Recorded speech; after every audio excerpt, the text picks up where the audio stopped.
जिस आस्थाने से करोड़ों हिंदू फैज उठाते हैं, जिनकी गरीबी दूर होती है, भीख मांगने के लिए 24 घंटे पड़े रहते हैं, उस मुकद्दस आस्थाने के खिलाफ इन्होंने छेड़छाड़ करने की कोशिश की है। अभी भी वक्त है कि जाके बाबा की बारगाह में चले जाओ, अपना पिटीशन कोर्ट से वापस ले लो और बाबा की चौखट पे जाके बोलो, बाबा क्षमा कर दीजिए, हमसे गलती हो गई। वरना याद रखना, जो अना सागर को एक कूजे में ला सकते हैं, याद रखना, जो बादशाह के ऊंट को बैठा सकते हैं, तो फिर जब वो जलाल में आ गए तो हुकूमत का सत्यानाश हो जाएगा। फिर वही होगा जो सारी दुनिया देखते हैं, जो बादशाह के ऊंट को बैठाने वाला अब इनकी शरारत पे कैसे पहरा लगता है। मुझे यकीन हासिल है अब हिंदुस्तान का 40 करोड़ मुसलमान अब गरीब नवाज की करामत देखने के लिए मुंतजिर है कि हिंदुस्तान का राजा अपनी करामत दिखाएगा। अस्सलामुअलैकुम वरहमतुल्लाहि वबरकातुहू। आपने जो ये थंबनेल देखा है बिल्कुल ठीक देखा है और सही वीडियो पर पहुंचे हो। अभी मैं आपको अजमेर शरीफ के बारे में पूरी बात बताऊंगा और मैं क्या बताऊंगा, मुफ्ती शहरयार साहब की ज़ुबानी आप खुद अपने कानों से सुनेंगे। आखिर अजमेर शरीफ का मामला कहाँ तक पहुँचा और क्या मंजर वहाँ पेश आ रहा है, जिस चीज़ की अपडेट मुफ्ती शहरयार साहब ने हम तक पहुँचाई है। मैंने सोचा कि अपने दोस्तों को भी इस बारे में बताया जाए, जो भी अजमेर शरीफ में चल रहा है, जो चीज़ें सामने आ रही है उन्हें आप भी अपनी आँखों से देखिए। आप साइड में देख सकते हैं कि मुफ्ती शहरयार साहब की एक क्लिप लगी हुई है आपके सामने मैं पूरा चलाऊंगा। आप इसको पूरा ज़रूर सुने, ज़रूर देखें, बिल्कुल भी स्किप मत कीजिए इस वीडियो। छोटी छोटी बातें तो बोलता था, हम नजरअंदाज करते थे। अब बड़े शहनशाह की बारगाह में पहुंच गया है, वहां छेड़खानी कर रहा है। अब बस करीब है वह वक्त जब गरीब नवाज का जलाल रंग लाएगा, और जब वो जलाल रंग लाएगा इनका सारा गुरूर चकनाचूर होगा और मुस्तफा के गुलामों को अल्लाह इज्जतों से मालामाल बनाएगा। नारे तकबीर, नारे रिसालत, मसलके आला हजरत, मजहबे इस्लाम, हजरत हबीबुल्लाह फैजी साहेब किबला, हजरत शहनवाज हसन साहेब किबला, अल्लामा डॉक्टर शहरयार रजा साहेब किबला कादरी। वाह वाह वाह, बहुत उम्दा हजरत। जुल्म की इंतहा हो गई, अल्लाह, जुल्म की इंतहा हो गई। हाय हाय हाय, जिस आस्थाने से करोड़ों हिंदू फैज उठाते हैं, जिनकी गरीबी दूर होती है, भीख मांगने के लिए 24 घंटे पड़े रहते हैं, उस मुकद्दस आस्थाने के खिलाफ इन्होंने छेड़छाड़ करने की कोशिश की है। अभी भी वक्त है कि जाके बाबा की बारगाह में चले जाओ, अपना पिटीशन कोर्ट से वापस ले लो और बाबा की चौखट पे जाके बोलो, बाबा क्षमा कर दीजिए, हमसे गलती हो गई। वरना याद रखना, जो अना सागर को एक कूजे में ला सकते हैं, याद रखना, जो बादशाह के ऊंट को बैठा सकते हैं, तो फिर जब वो जलाल में आ गए तो हुकूमत का सत्यानाश हो जाएगा। फिर वही होगा जो सारी दुनिया देखने का मुंतजिर है। नारे तकबीर। के बंगले पर मैं थूक देता हूं, पेशाब कर दूंगा, मगर मैं ईमान का सौदा नहीं करूंगा। बेशक, सुभान अल्लाह। जो दौलत अल्लाह ने आपको दी है, आपने कोई मेहनत नहीं की उसके लिए, ना बहुत ज्यादा आप मदरसे में टाइम दिया, ना 2-4-10 आलिमों के साथ आप बैठे रहे, न किसी क्रिश्चियनों के पोप के पास आप गए, न किसी यहूदी के रिब्बी के पास आप बैठकर आपने डिबेट किया, न किसी हिंदुओं के पंडित के पास जाके आपने डिस्कशन किया कि कौन सा मजहब अच्छा है, कौन सा मजहब खराब है। नहीं, आपको अल्लाह ने सिर्फ अपने फजल से ईमान की दौलत दी। बेशक, सुभान अल्लाह। इसलिए कि आप मोमिन घर में पैदा हुए हैं, इसलिए आप मुसलमान हैं।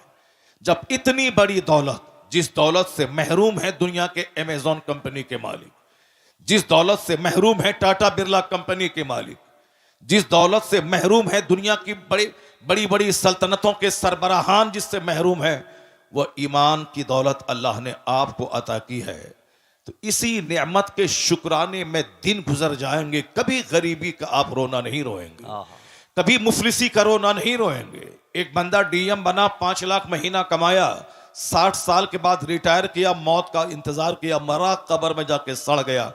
35 साल तक पढ़ा लिखा, मेहनत किया, 35 साल उन्होंने नौकरी की, क्या मिला? मरने के बाद जहां गया वहां एक ऐसी जिंदगी जो जिसका कोई अंत नहीं हो, जिसकी कोई सीमा नहीं है। दुनिया में तो 100 साल के अंदर ही मर जाना है, मरने के बाद जहां अरबों खरबों साल रहना है, वहां की जिंदगी के लिए इस डीएम ने क्या किया? अब वहां ये आग में जलेंगे, ना इसका इल्म बचाएगा, ना इसकी डिग्री बचाएगी, ना इसकी मुलाजमत बचाएगी, ना इसके कमाए हुए करोड़ों रुपए बचाएंगे।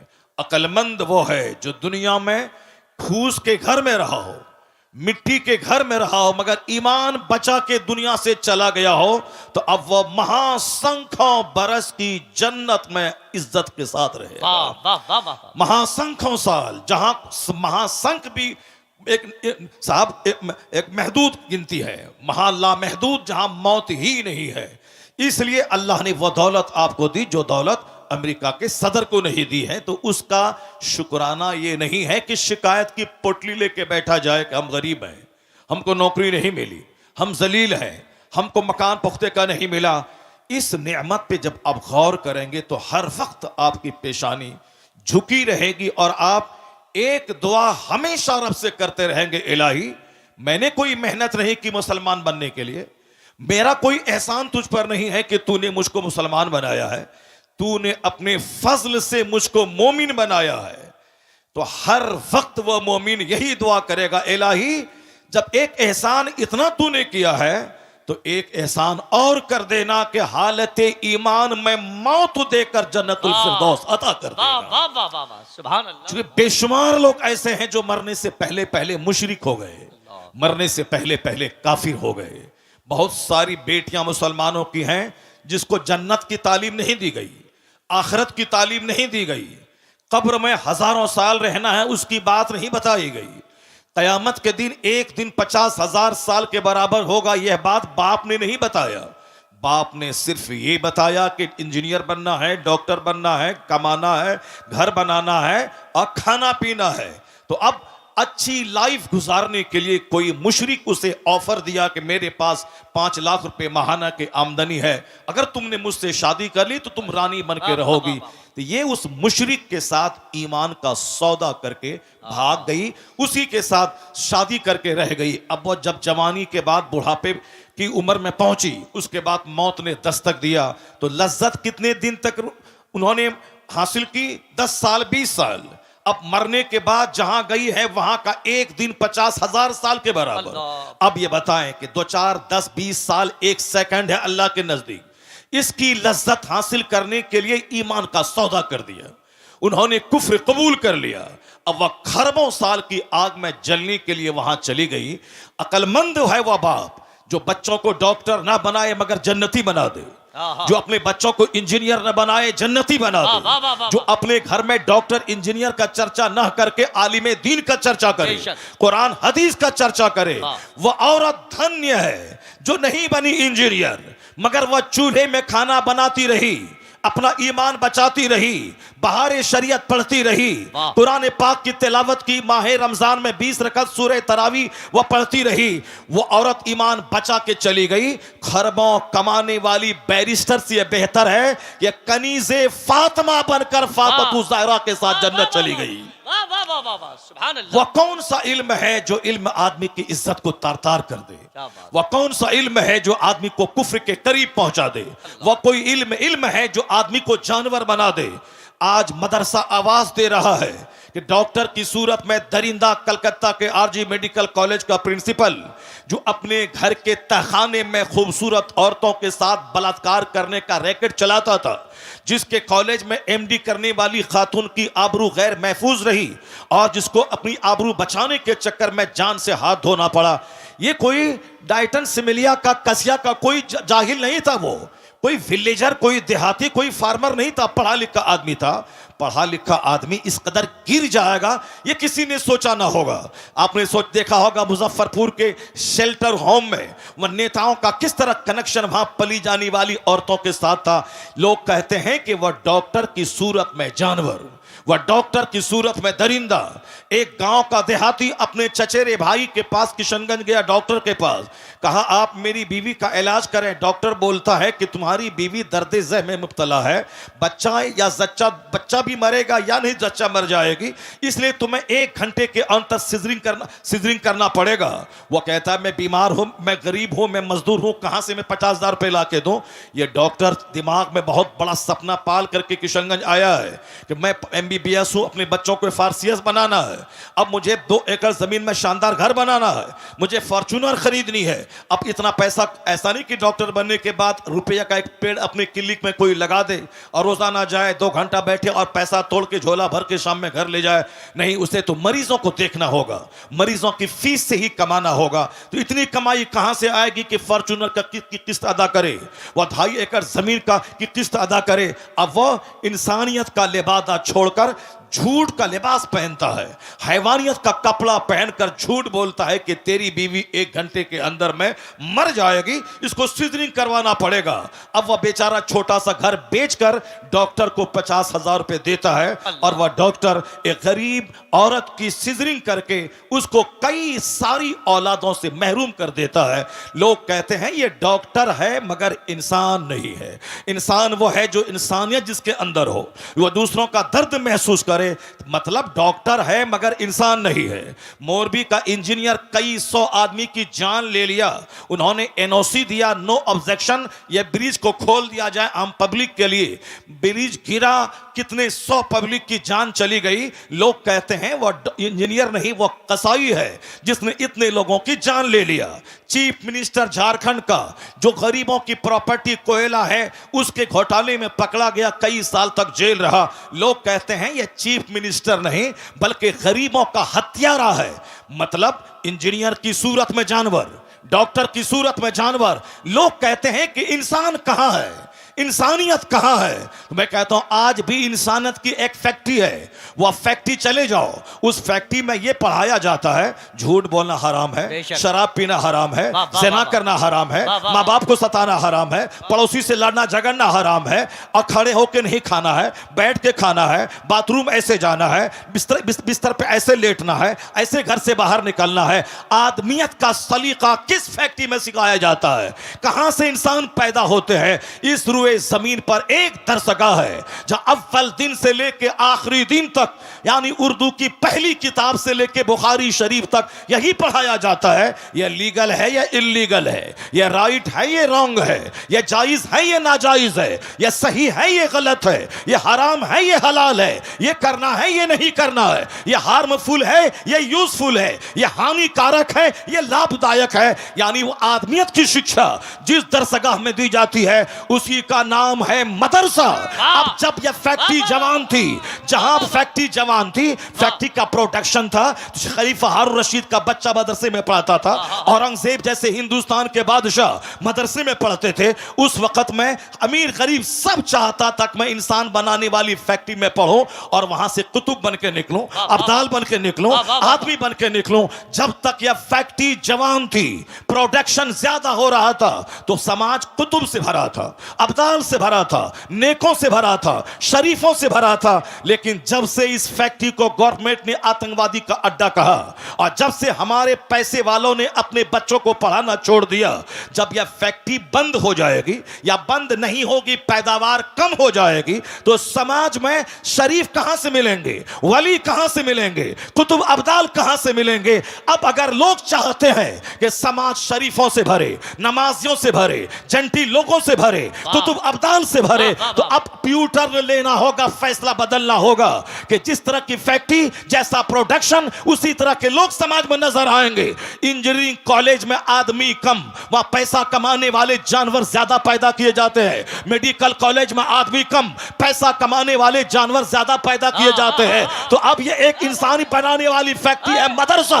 इस फैक्ट्री को जिंदा करें। जब ये मदरसा जिंदा होगा, पैदावार बढ़ेगी, तो शरीरों की तादाद घटेगी, शरीफों की तादाद में इजाफा होता चला। नारे तकबीर, नारे रिसालत, मजहबे इस्लाम, जश्ने दस्तार बंदी, अल्लामा डॉक्टर शहरयार रजा साहब किबला। बहुत उम्दा, वाह वाह वाह वाह। मदरसा, वाह वाह वाह। मदरसा ने ही सारी दुनिया को बताया है कि इल्म क्या चीज है। मदरसा ने ही सारी दुनिया को बताया है कि रिसर्च क्या है। मदरसा ने बताया है कंटेम्पलेशन क्या है। मदरसे ने बताया है शोध क्या है। मदरसे ने बताया है चिंतन क्या है। हमारे बच्चे भी गौर से सुने मेरी बात। जो दूसरे लोग मुखालिफ मजहब के मानने वाले अगर उस तक मेरी बात पहुंच जाए, वो भी मेरी बात को गौर से सुन ले। अगर मदरसा आतंकवादी का अड्डा है तो कभी किसी दिन किसी एक जासूस को मदरसा भेज दो, और मदरसा भेजने के बाद हर क्लास में उसको बैठा दो और ये रिपोर्ट देने के लिए बोलो कि क्या मौलाना साहब ने अपनी दरसगाह में बच्चों को मारने और काटने की बात सिखाई है या शराफत की बात सिखाई है, ह्यूमैनिटी की बात सिखाई है। मैं दावे से कहता हूं किसी भी दरसगाह में बैठ जाओगे, फारसी की पहली से लेकर बुखारी शरीफ तक हर जगहों पे अमन की बात, पीस की बात, मोहब्बत की बात, मुरफ़्फ़त की बात, अखलाक की बात, अपने गांव समाज की इस्लाह की बात, माँ बाप के एहतराम की बात, पड़ोसी की इज्जत की बात, मुसीबतें सह के दूसरों की मुसीबतों का जवाब मुसीबत से न देने की बात, यानी अखलाक मोहम्मदी की तालीम मदरसे में दी जाती है। उसका फैसला इसीलिए है कि वह दूर से मदरसे को आतंकवादी का अड्डा समझता है। अपनी निगाहों में दुश्मनी का चश्मा लगाकर मदरसे के खिलाफ बयान देता है।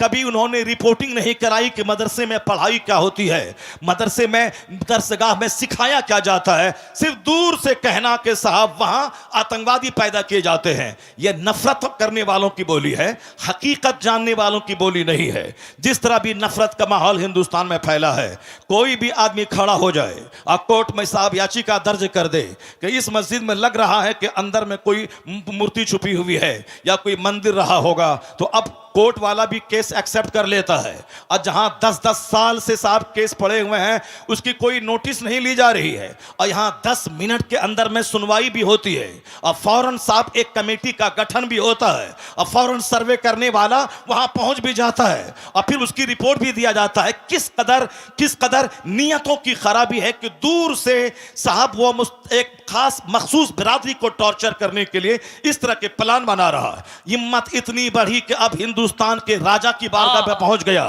हिंदुस्तान के शहंशाह की बारगाह में पहुंच गया।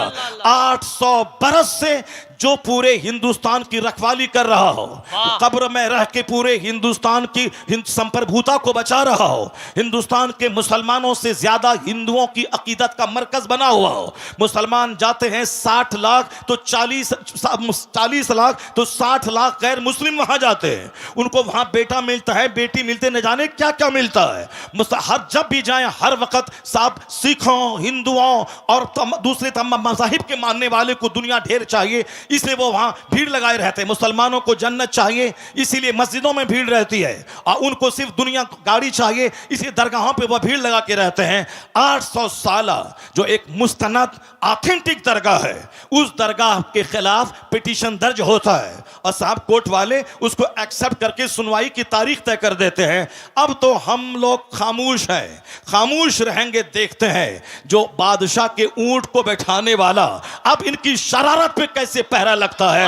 मुझे यकीन हासिल है अब हिंदुस्तान का 40 करोड़ मुसलमान अब गरीब नवाज की करामत देखने के लिए मुंतजिर है कि हिंदुस्तान का राजा अपनी करामत दिखाएगा। अब मुझे लग रहा है इनकी शरारत जब बढ़ रही है, इनकी शरारत खूब आगे बढ़ रही है, तो अब जब बंदरों को, गीदड़ों को मौत आती है तो शहर की तरफ रुख करता है। छोटी छोटी बातें तो बोलता था, हम नजरअंदाज करते थे, अब बड़े शहंशाह की बारगाह में पहुंच गया है, वहां छेड़खानी कर रहा है। अब बस करीब है वह वक्त जब गरीब नवाज का जलाल रंग लाएगा, और जब वो जलाल रंग लाएगा इनका सारा गुरूर चकनाचूर होगा, और मुस्तफा के गुलामों को अल्लाह इज्जतों से मालामाल बनाएगा। नारे तकबीर, नारे रिसालत, मसलके आला हजरत, मजहबे इस्लाम, हजरत हबीबुल्लाह फैजी साहेब किबला, हजरत शहनवाज हसन साहेब किबला,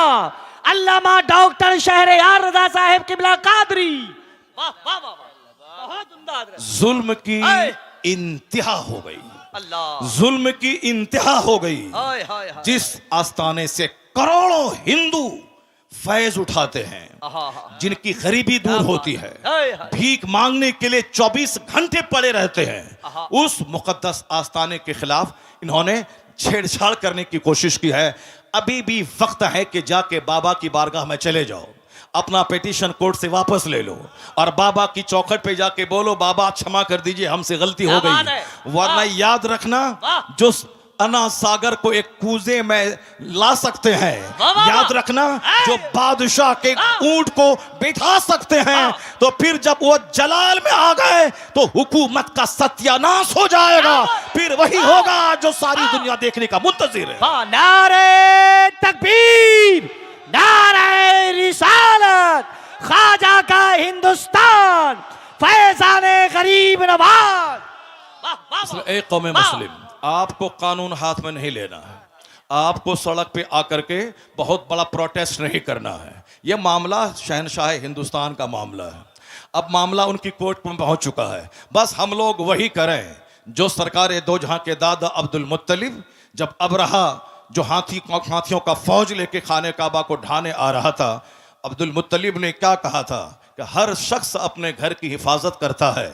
ए अल्लाह, ये तेरा घर है, तू अपने घर की हिफाजत कर। वाह। इतना कह के पहाड़ पर चले गए और फिर वो देखने लगे, देखें रब्बे करीम अपने घर की हिफाजत कैसे करता है। सारी दुनिया जान रही है कि अलम तर कैफ फअल रब्बुका बि अस्हाबिल फील, वाह। क्या उसके साथ सलूक हुआ। अबरहा जलील होके मरा, उसके सारे हाथी मरे, एक छोटा सा कंकड़ पत्थर उसके गुरूर को तोड़ के रख दिया, सारे धाराशायी हो गए।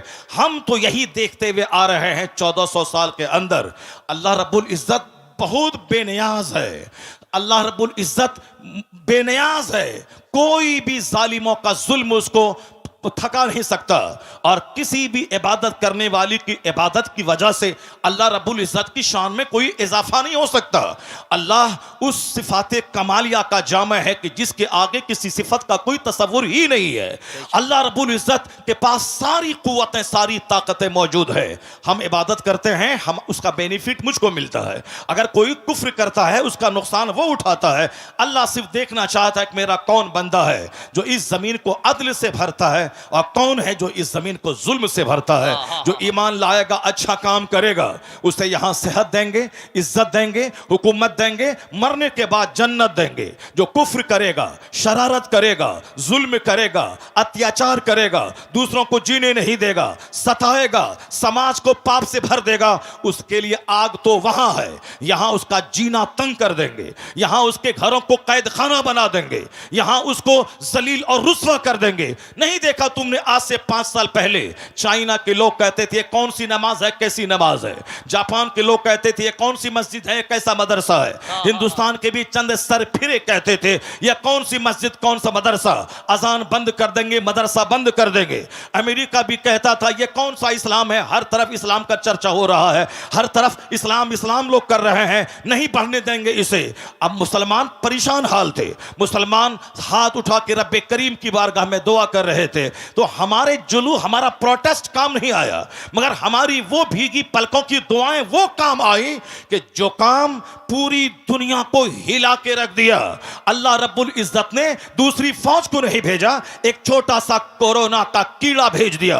उस कीड़े ने चाइना को तबाह किया, अमेरिका के शहर को, उसको रौनक को मिटा दिया, सारे एयरपोर्ट्स में ताले लगवा दिए, दुनिया के अरबों इंसान को उनके घर को जेल उसके लिए बना दिया गया। यहां तक कि जो मिटाने की बात कर रहा था वह क्वारंटाइन की बात करने लगा, वह सोशल डिस्टेंसिंग की बात करने लगा, वह वैक्सीन की बात करने लगा। मिटाने का सपना देखने वाला उनका शहर उजड़ गया, उनकी फैक्ट्रीज उजड़ गई, करोड़ों लोग मौत के मुंह में चले गए। इसलिए एक कौम मुस्लिम, तेरा रब्बे कदीर बड़ा अजीज है, बड़ा गालिब है, वह कुव्वत का मालिक है, वह तमाम इख्तियारात उसके पास मौजूद है। तुमको सिर्फ करना है मस्जिदों को आबाद करना है, अपनी पेशानियों में सजदों का शौक बसाना है। तू मोमिन बन जा, तू मोहम्मदी बन जा, अल्लाह तुझे इस जमीन का हाकिम बनाएगा, यहां की सल्तनत तुझको देगा। और जो इस्लाम के खिलाफ बोलेगा उसको एक मामूली सा कीड़ा भेजकर उसका सारा गुरूर तोड़ देगा।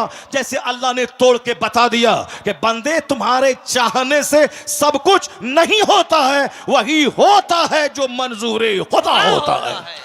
अल्लाह ने दुनिया के सारे लोगों की औकात याद दिला दी, लोगों के होश ठिकाने लग गए। अल्लाह वही है जो नमरूद को सल्तनत देना जानता है, और जब सल्तनत का गलत इस्तेमाल करे तो अल्लाह मामूली मच्छर से हिलाक और तबाह बर्बाद करना भी जानता है। अल्लाह फिरौन जैसे जाबिर और जालिम को 400 साल की लंबी छूट देना भी जानता है, और जब वो 400 साल की लंबी छूट से आतंक को और बढ़ा दे तो अल्लाह ताला पानी में डुबा के उसे मार देता है। और जब घिघिया के कहता है कि अब मैं ईमान लाया तो अल्लाह कहता है अल आना वक़द असैत क़ब्लो व कुन्त मिनल मुफ़सिदीन, अभी तू ईमान लाता है, इससे पहले तू फसादी और बागी था।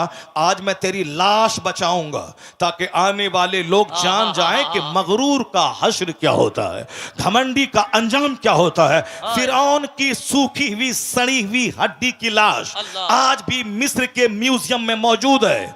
दुनिया के सारे सयाह, सारे टूरिस्ट उसको देखने जाते हैं और वहां से देखकर इबरत हासिल करते हैं कि 400 साल लंबी उम्र पाने वाला पूरे मिस्र का बाताज बादशाह था, लेकिन अल्लाह ने उसे ऐसा जलील किया, उसकी डेड बॉडी को दूसरों की इबरत की खातिर रखा, उसके ईमान को कबूल नहीं किया। तो इसलिए एक कौम मुस्लिम, तू नमाज पढ़, रोजा रख, हज कर, ज़कात दे, मस्जिद को आबाद कर, मदरसा को आबाद कर, अखबार पढ़ के ज्यादा इस्लाम के बारे में टेंशन मत बोल ले कि हमारा मुस्तकबिल क्या होगा, आने वाले दिन में इस्लाम का क्या होगा। यह सब टेंशन लेने की कोई जरूरत नहीं है। इतना यकीन कर ले, गिरह बांध के रख ले, जो अल्लाह कल के फिरौन को नहीं छोड़ा, पानी में डुबा के मार दिया है, वही अल्लाह आज के फिरौन को भी नहीं छोड़ेगा, आज के नमरूद को भी नहीं छोड़ेगा, आज के शद्दाद को भी नहीं छोड़ेगा।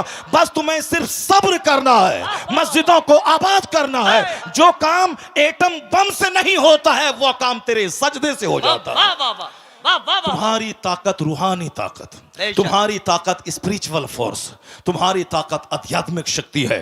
आज हम जलील इसीलिए हो गए, मेरी मस्जिदें वीरान हो गई, मेरा जलसा उजड़ गया, हमारी खानकाह सिर्फ तेल और पानी का मरकज बन के रह गई, हमारी मस्जिदों में दांत टूटे चंद बूढ़े रह गए और हमारे जवान उनके कुफ्फार और मुशरिकीन के जवान की तरह हरकतें करने लगे। हमारे घर में क्रिकेटर का चर्चा, हमारे घर में साहब बैरिस्टर का चर्चा, हमारे घर में नेता का चर्चा, हमारे घर में बंबई जाकर के फैक्ट्री डाल के 2-4 मकान खरीदने वाले दुनियादार का चर्चा, हमारे घर में खूबसूरत खवातीन का चर्चा, हमारे घर में खूबसूरत नौकरी करने वाले लड़कों का चर्चा। अब जाहिर सी बात है, जब खूबसूरती का चर्चा होगा तो हमारा बेटा दिमाग में ये बात बिठाएगा हमें खूबसूरत औरत चाहिए। अब चाहे वो अपना चेहरा आईना में नहीं देखेगा कि हमारी सूरत कैसी है, हमारी नाक टेढ़ी है, हमारा रंग काला है, मगर वो तमन्ना करता है क्या कि हमारी बीवी बिल्कुल करीना जैसी खूबसूरत मिल जाए। सबकी तमन्ना ये खूबसूरत मिल जाए, क्योंकि उनके घर में खूबसूरती का चर्चा होता है, उनके घर में मुलाजमत का चर्चा होता है, उनके घर में क्रिकेट का चर्चा होता है। अगर मेरी बेटी किसी खूबसूरत चेहरे वाले के साथ भागकर ईमान का सौदा कर ले, यह कसूर मां बाप का है जो अपने घर में हुस्न का चर्चा करता है, दौलत का चर्चा करता है, सर्विस का चर्चा करता है, स्कूल कॉलेज का चर्चा करता है। यह बता दे कि जिसके घर में आलिम का आना जाना हो, जिसके घर में पीर का आना जाना हो, जिस घर के बाल बच्चे अपने आलिम की तहज्जुद की नमाज का मंजर देख रहे हो, वहां तलावत कुरान का मंजर देख रहे हो, मैं दावे से कहता हूं जहां कुफार का आना जाना होगा, जहां डकैत का आना जाना होगा, जहां दुनियादार का आना जाना होगा, उसके बच्चों का दुनियादार बनना जब तय है, उसी तरह जहां नमाजी का आना जाना होगा, आलिम का आना जाना होगा, मशाइख का आना जाना होगा, उनके घर के बाल बच्चों का ईमान का बचना भी तय है, वहां नमाजी बनना भी तय है। इसलिए बुजुर्गों ने कहा अपने घर में चोरों को मत आने दे, अपना दस्तरखान नेकों के लिए बिछा, आलिमों का आना जाना होने दे, मशाइख का आना जाना होने दे। दिखने का असर होता है, जहां चोरी होगी वहां के बच्चे चोर पैदा होंगे, जहां तिलावत कुरान होगी वहां के बच्चे गुलाम हुसैन पैदा होंगे। वाह वाह वाह वाह, सुभान अल्लाह, सुभान कोई तहरीक हमारे बच्चों को काफिर होने से बचा नहीं पाएगी, कोई तहरीक हमारी मुर्तद होने वाली बेटियों को बचा नहीं पाएगी। उसके लिए हर माँ बाप को आगे आना होगा, अपने घर में इस्लामी कल्चर बनाना होगा, अपने बाल बच्चों के दिल दिमाग में इस्लाम की अजमत बैठानी होगी, अपने बाल बच्चों के सामने हुजूर की हयात तैयबा को बयान करना होगा, औलिया और सालिहीन की जिंदगी का मुताला करना, औलिया और सालिहीन की जिंदगी बताना होगा। अब जरा गौर से देखिए कैसे हालात थे, कैसे लोग थे, किस तरह से जीते थे। अमीर उस दौर के कैसे थे, गरीब उस अहद के कैसे थे, औरतें उस अहद की कैसे कैसी थी, मालदार उस अहद के कैसे थे। इस्लामिक हिस्ट्री का एक चैप्टर मैं खोलता हूं, जरा गौर से उसको सुनिए। उसके बाद फिर मैं आके आपको बताऊंगा कि नेता हमारा कितना झूठ बोलता है। नेता हमें डरा करके हमसे वोट लेता है। वो क्या बोलता है कि अगर तुम हमको वोट नहीं दोगे तो तुम्हारी जिंदगी खतरे में पड़ जाएगी, तुम्हारा मुस्तकबिल खतरे में पड़ जाएगा, इस्लाम खतरे में है। हम आज 50 साल से सुनते हुए आ रहे हैं, इस्लाम इज इन डेंजर, इस्लाम खतरे में है, इस्लाम खतरे में है, इस्लाम खतरे में है। जो मौलाना बोलता है इस्लाम खतरे में है, यकीन जाने कि वो मौलाना सच नहीं, वह झूठ बोल रहा है। जो नेता बोलता है इस्लाम खतरे में है, वह नेता झूठ बोलता है। ये क्यों नहीं बोलता नेता कि हमारी नेतागिरी खतरे में है, हमारी पॉलिटिक्स खतरे में है, क्या बात हमारा है? एमपी का पोस्ट खतरे में क्या है, बात है? हमारी पार्टी खतरे में है, या बोल मेरी पार्टी खतरे में है। हम जिस तरह से वो अपने लोगों को डराता है हमसे और हमारे खिलाफ नफरतों की आग लगाकर वो अपना वोट लेता है, उसी तरह हमारे भी कुछ लोग हैं जो शराब में डूबा हो, एक वक्त की नमाज ना पढ़ता हो, जो दिल्ली में जीतने के बाद 5 स्टार होटल में रंगरलियां मनाता हो, ये हमें आके मजहब के नाम पे हमसे वोट लेता है कि हम मुसलमान हैं, तुम हमको वोट दो। मुसलमान के नाम पे उसको वोट दिया जाएगा जो मुसलमान होगा, कंप्लीट मुसलमान होगा, जो मुस्तफा का होगा, जो कुरान हदीस का होगा, जिसको देखने के बाद लगेगा ये मुसलमान है। सिर्फ एक बिन लेबी लग गया मुसलमान है, बाकी सारा काम मुशरिकीन जैसा है, उसको वोट दिया जाएगा। वोट नहीं दोगे तो बोलेगा तुम्हें काट दिया जाएगा, तुम्हें मार दिया जाएगा। इस्लाम खतरे में है, मुसलमान खतरे में है। मैं बताऊंगा कुरान करीम क्या कहता है, मुस्तफा की हदीस क्या कहती है, और ये नेता क्या बोलता है। और झूठ बोल भी अगर बोलता है कि इस्लाम खतरे में है, वह झूठ बोलता है। कुरान करीम साफ लफ्जों में कह दिया है, युरीदून लियुत्फिउ नूरल्लाहि बिअफ़वाहिहिम वल्लाहु मुतिम्मु नूरी।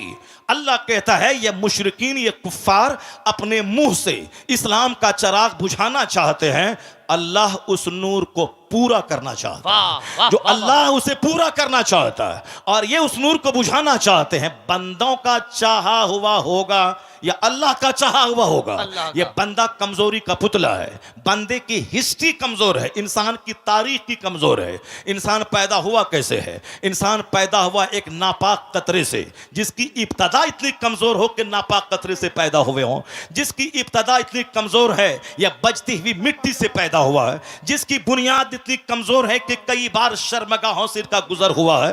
बाप की रीढ़ की हड्डी और मां के सीने की हड्डी से जो कतरा निकलता है, उससे यह इंसान पैदा हुआ। यह मैं नहीं कहता, पैदा करने वाला मेरा खालिक कहता है। फलयंजुरिल इंसानु मिम्मा खुलिक़ मिम्मा इन दाफिक यखरुजु मिन बैनि सुल्बि व तराइब इन्नहु अला रजइही लक़ादिर। अल्लाह कहता है a man should consider in his creation. आदमी को अपनी पैदाइश पे गौर करना चाहिए कि वह पैदा हुआ कैसे है। अल्लाह कहता है वह पानी का कूदता हुआ कतरा मनी का, जो बाप की रीढ़ की हड्डी से निकलता है, मां के सीने की हड्डी से निकलता है, और वह बच्चादानी में पहुंचता है और 4 महीने तक वह ब्लड वह नुत्फा अपनी असल हालत पे रहता है। अगले 40 दिन तक, अगले 40 दिन में वह लोथड़ा बनता है, अगले 40 दिन में ढांचा तैयार होता है, अगले 40 दिन के बाद उसमें जान डाली जाती, 120 दिन के बाद उसमें जान डाली जाती है। अब 40 दिन का एक पीरियड गुजरता है, पहले लोथड़ा, उसके बाद ढांचा, फिर उसके बाद उसमें जान डाली जाती है। जान डाले जाने से पहले अगर ईमानदार नेक परहेजगार मुसलमान डॉक्टर बोले अगर यह हामिला रही, हमल से रही तो इसकी जान को खतरा है, तो नेक मुत्तकी परहेजगार डॉक्टर की बात मानकर इस काते हमल एबॉर्शन हो सकता है। लेकिन अगर जान डाल दी गई फिर किसी की बात नहीं मानी जाएगी। 4 महीने के बाद कोई एबॉर्शन अगर करता है वह उस बच्चे का कातिल और मर्डरर ठहरता है। तो एक नापाक कतरे से यह इंसान पैदा हुआ है। अब पैदा होता किस रास्ते से है वह सबको मालूम है, और वह नुत्फा जाता किस रास्ते से है वह सबको मालूम है। यह पूरी कहानी कुरान में 2-4-10 जगहों पे बयान किया गया है। यह बयान क्यों किया गया है? सूफिया कराम कहते हैं लोगों का मजाज है, जब जवानी मिली मगरूर हो गया, दौलत मिली घमंडी हो गया, छोटा सा घर कच्चे का पुख्ता बना दिया, अब वो साहब समाज में अपने आप को सबसे बड़ा समझने लगा। हुस्न पे मगरूर होता है बंदा, मकान पे मगरूर होता है बंदा, थोड़ी शोहरत मिल गई उसमें मगरूर होता है बंदा, ताकत जवानी मिली उसमें मगरूर होता है। यह गुरूर तो उसे तबाह कर देगा। यह गुरूर तो समाज में नफरतों की आग लगा दिया है। आज समाज में हर आदमी तन्हा महसूस करता है, क्योंकि हर आदमी अपने आप को दूसरों से बड़ा समझता है। गुरूर की वजह से कोई किसी के घर नहीं जाता है। तो हर आदमी ईद के दिन अपने घर में बिल्कुल भैंस बन के बैठा रहता है, पहल करके नहीं जाता, मुंतजिर रहता है कि वो मेरे घर में आए। अब वो भी मुंतजिर रहता है कि यह मेरे घर में जाए। ना वो आता है ना यह जाता है, दोनों अपनी सेवई खुद खाते हैं और मोहब्बतों से महरूम रहते हैं। मोहब्बत वहां नहीं होती जहां इंतजार किया जाता है, मोहब्बत वहां होती है जहां खुद से पहल की जाती है। बंदा खुद से पहल करे, मुंतजिर ना रहे कि वो सलाम करेगा, बल्कि खुद से सलाम में पहल करे। इंतजार ना करे कि वो मेरे घर में आएगा, पहल करके ये खुद उसके घर में चला जाए। वो सारी कैफियतें जब थी तो गुर्बत में भी राहत का मजा मिलता था, और आज सब मकान बना रहे हैं और सबका दिल उजड़ रहा है, सबका चेहरा उजड़ रहा है, समाज नफरतों की आग में जलता चला जा रहा है। आका ने कहा था ला तदखुलूनल जन्नत हत्ता तुमिनु, जन्नत नहीं जाओगे जब तक कि मोमिन न बन जाओ। वला तुमिनु हत्ता तहाब्बू, मोमिन नहीं बनोगे जब तक कि आपस में एक दूसरे से मोहब्बत न करो। मोहब्बत करना मोमिन बने रहने के लिए जरूरी है। अपने पड़ोसी से मोहब्बत जरूरी है ईमान बचाने के लिए, अपने रिश्तेदारों से सिले रहमी जरूरी है ईमान बचाने के लिए, अपने गांव के गरीब। उम्मीद करता हूँ आपने मुफ्ती शहरयार साहब का ये वीडियो पूरा ज़रूर देखा होगा। फिर मिलेंगे एक नई वीडियो के साथ। अस्सलामु अलैकुम वरहमतुल्लाहि वबरकातुहू।